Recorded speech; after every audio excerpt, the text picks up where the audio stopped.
This is a video in clinical medicine from the New England Journal of Medicine.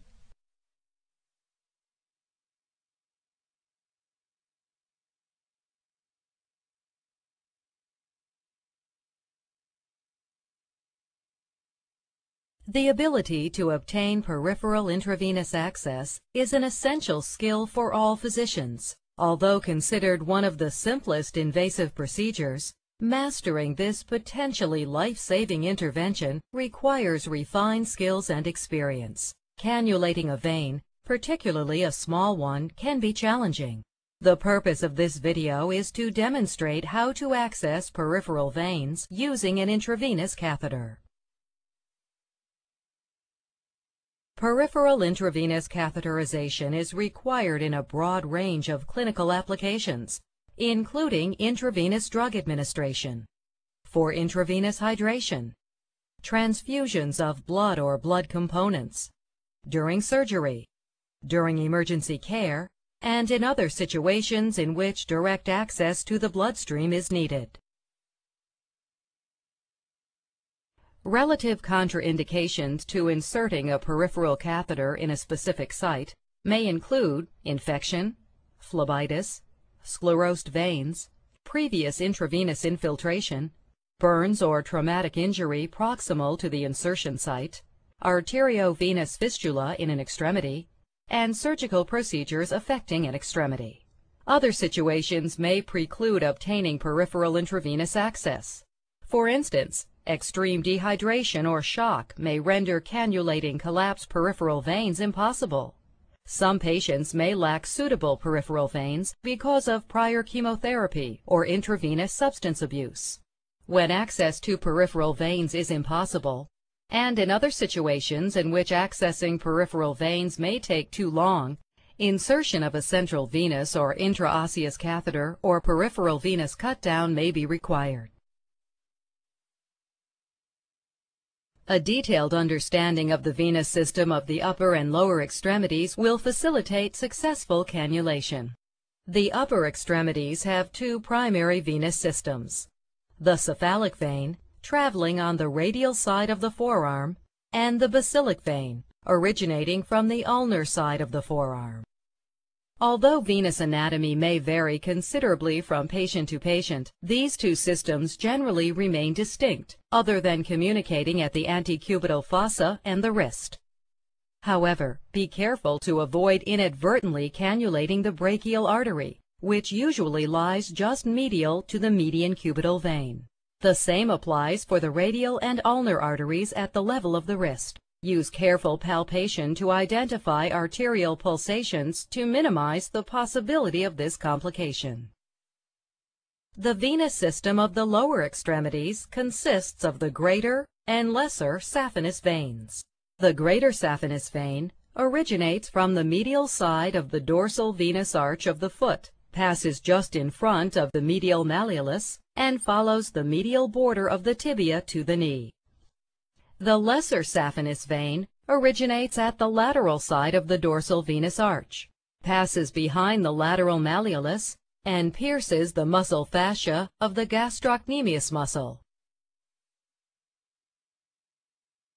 Choosing a site for intravenous cannulation depends on many factors, including the intended use of the catheter, accessibility of the vein relative to the position of the patient's age and comfort, and the urgency of the situation. In general, upper extremity veins are preferred, as they are more durable and are associated with fewer complications as compared with lower extremity veins. The preferred cannulation sites are the veins of the forearm, particularly the metacarpal veins on the dorsal aspect of the hand, the median antebrachial vein, the cephalic vein, and the basilic vein. The median cubital vein, which crosses the antecubital fossa, is frequently cannulated in acute situations, as it accommodates large-bore catheters and may be easier to cannulate. When upper extremity veins are inaccessible, the dorsal veins of the foot or the saphenous veins of the lower extremity may be used. Cannulation of lower extremity veins is associated with a higher incidence of thrombosis and embolism, as compared with upper extremity veins. This risk is lower in children and infants. Therefore, the veins of the legs and feet are an acceptable alternative when cannulation of the upper extremities has failed. Other alternative intravenous cannulation sites include scalp veins, used in neonates and young infants, and the external jugular vein. Gather the equipment and have it ready at the bedside before beginning the procedure. You will need gloves, eye protection, a non-latex tourniquet, chlorhexidine-based antiseptic solution, sterile 2x2 gauze, a saline flush, a transparent occlusive dressing and tape, and appropriately sized catheter ranging from 14 to 24 gauge, an intravenous fluid bag with tubing, and a sharps container. A local or topical anesthetic may be required if the catheter is 20 gauge or greater. There are many catheters varying in style, length, and safety mechanisms. The two most common types of catheters are the over-the-needle catheter and the winged butterfly catheter. The butterfly catheter comes with attached tubing, whereas the over-the-needle catheter does not. For both catheters, the steel inner needle is removed, leaving only the plastic cannula in the vein.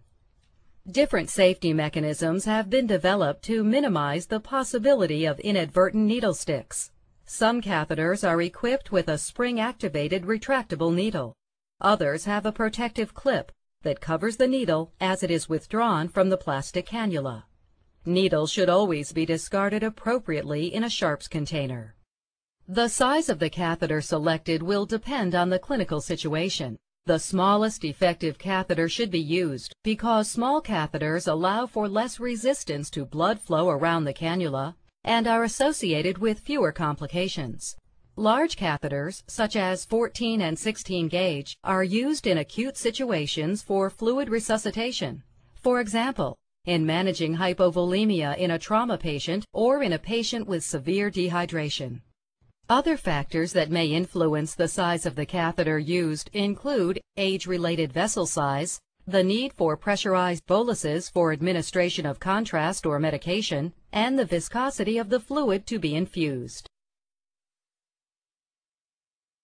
Explain the procedure to the patient and address any specific questions or concerns. Discuss potential complications such as bleeding, bruising, and infection. You must follow standard precautions when placing a peripheral venous catheter. This includes washing hands, wearing gloves, and using eye protection because of the risk of blood splatter. When the selected site is in an upper extremity, the patient should be placed in the supine position with the arms supported. A comfortable position for the practitioner and proper lighting are important for successful intravenous cannulation.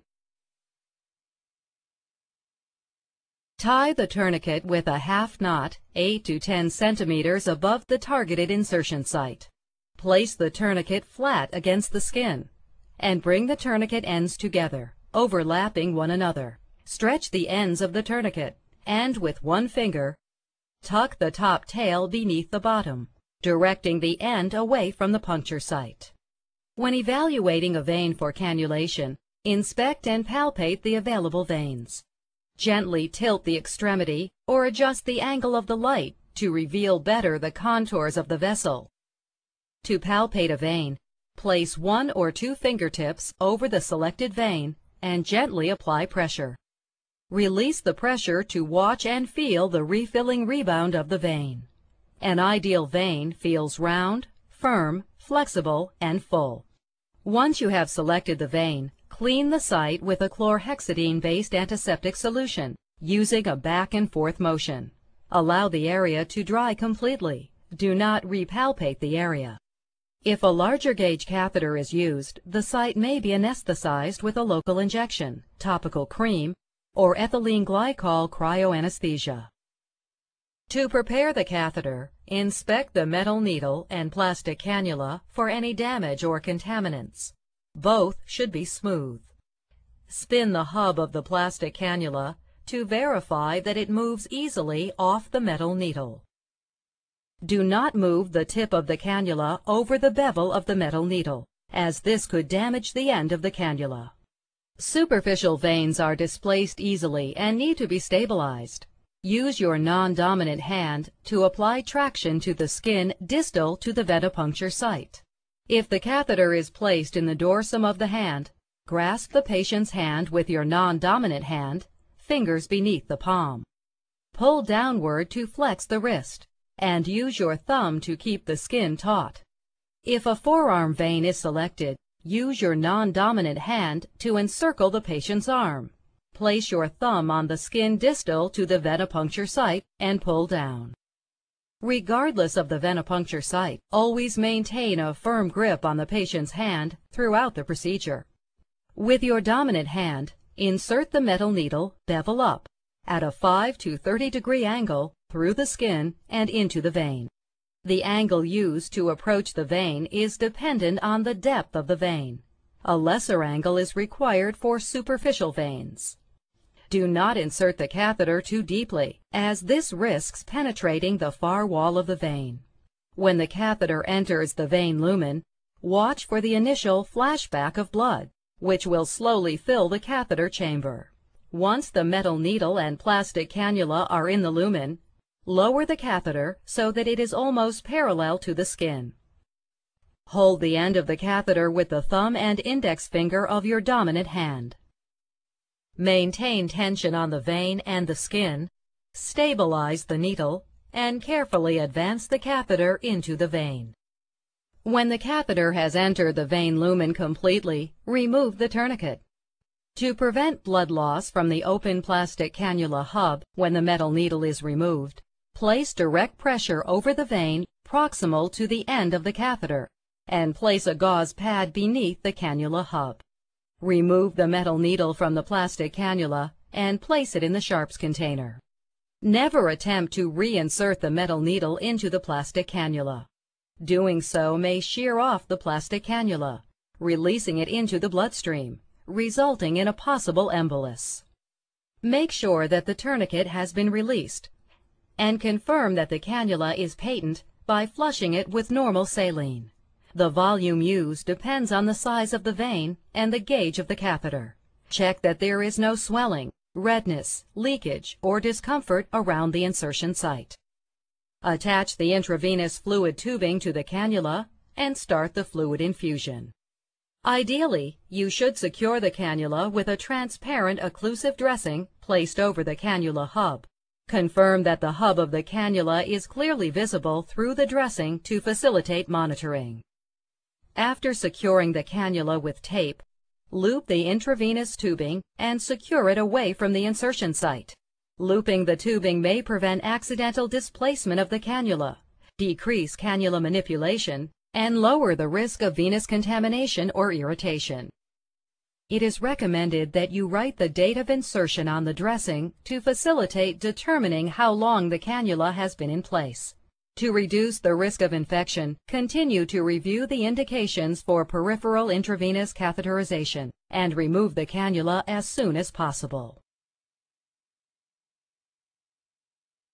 When a vein is difficult to see or to identify on palpation, several methods can be used to increase its dilatation.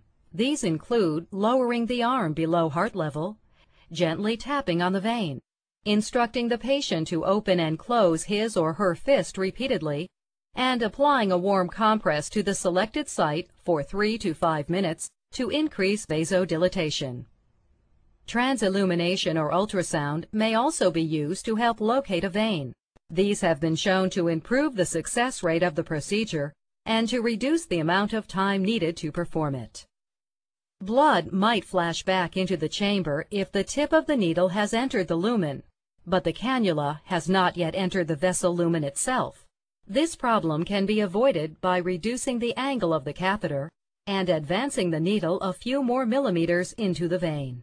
A valve within the vein may prevent advancement of an inserted catheter. If this occurs, hold the cannula hub in place, remove the tourniquet, and connect the intravenous tubing to the cannula.